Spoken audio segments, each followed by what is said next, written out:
2 நாளா full travelling தூக்கம் இல்ல. ஒரு மாதிரியா ஜித்தாக்கும் வந்து சேர்ந்தாச்சு நண்பர்களே.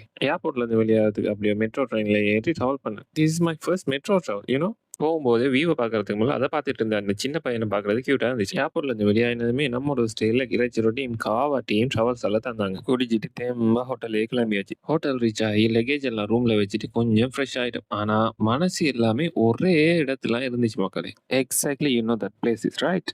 மஸ்ஜிதுல் ஹராம். கொஞ்ச நேரத்துக்கு அப்புறம் எல்லாரும் சேர்ந்து ஹோட்டல்ல இருந்து நடந்து மஸ்ஜித் ஹராமுக்கு போனோம்.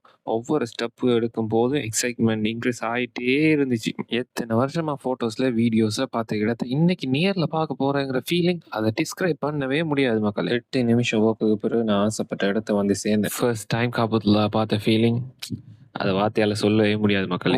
நான் ஏறாங்காட்டி 2 ரக்காத் அங்கேயே சுன்னத் தொழுதுட்டு இருந்தே ஸ்டார்ட் ஆயிரும். மஸ்ஜிதுல் ஹராத்துக்கு வந்த உடனேயே காபத்துல்லாவை 7 தடவை சுத்தணும். அதுதான் தவாஃப்னு சொல்லுவாங்க. அங்க இருந்து சஃபா மர்வாக்கு போயிட்டு அங்க 7 வாட்டி அங்கேயும் இங்கேயும் நடக்கணும். எல்லாரும் நினைக்கல எங்கடா இவன் பண்ணது காணணும். Because I don't want to show off or spoil my thing actually. இதெல்லாம் முடிய மஸ்ஜிதுல் ஹராத்தை விட்டு வெளியான. பிகாஸ் உங்களோட கடைசி விஷயத்தை நடத்தணும்ல, அதுதான் முடிவற்றது.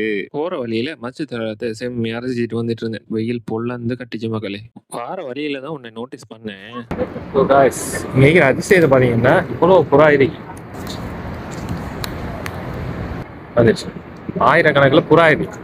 ஆனா இந்த புறா ஒண்ணுமே அதை எச்சி போடாது. சாப்பிட்டாரு. இது இங்க இருக்கிற ஒரு அதிசயம். போற வழியில சின்ன பசங்க எல்லாம் புறாவோட அழகா விளையாடிட்டு இருந்தாங்க. பார்க்கவே ரொம்ப ரொம்ப கியூட்டா இருந்துச்சு. ஓகேமா, இவங்க தான் என்னோட மம் அண்ட் டாட். ஸோ அங்க இருந்து டிரெக்டா முடிவெட்ட இடத்துக்கு வந்தாச்சு. சுத்தி முத்தி பார்க்க ரத்த காவு வாங்கிட்டு இருக்காங்க. இருக்கிறதுல எங்கடா சேஃபஸ்டியா இருக்குன்னு பார்த்து ஒரு இடத்த உட்காந்தேன். பிகாஸ் அங்க ஷோப் மாதிரி ஒன்று வச்சிருந்தாங்க. அதை பாபர் தம்பிட்ட ஃபர்ஸ்ட்டுக்கே சொல்லிட்டு அதை யூஸ் பண்ணுங்க. பிகாஸ் அதை யூஸ் பண்ணா கொஞ்சம் வலிக்கிட்டு போகும், நமக்கு ரத்த காவு வாங்குறது குறையே இருக்கும். அவரும் ஓகே ப்ரோன்னு சொல்லி யூஸ் பண்ண தொடங்கிட்டேன். எல்லாருலையும் எரிஞ்சு விழுந்துட்டு இருந்த தம்பி என்ன பார்த்து ஃப்ரெண்ட்லியா பேச தொடங்கிட்டாப்ல. நம்ம மூஞ்சி அப்படி மக்களே, நம்ம மூஞ்சி எந்த அளவுக்கு ஃப்ரெண்ட்லி ஆயிட்டாப்லன்னா இந்த மண்டைக்கு 3 பிளேட் யூஸ் பண்ணாங்க மக்களே. நம்புவீங்களா?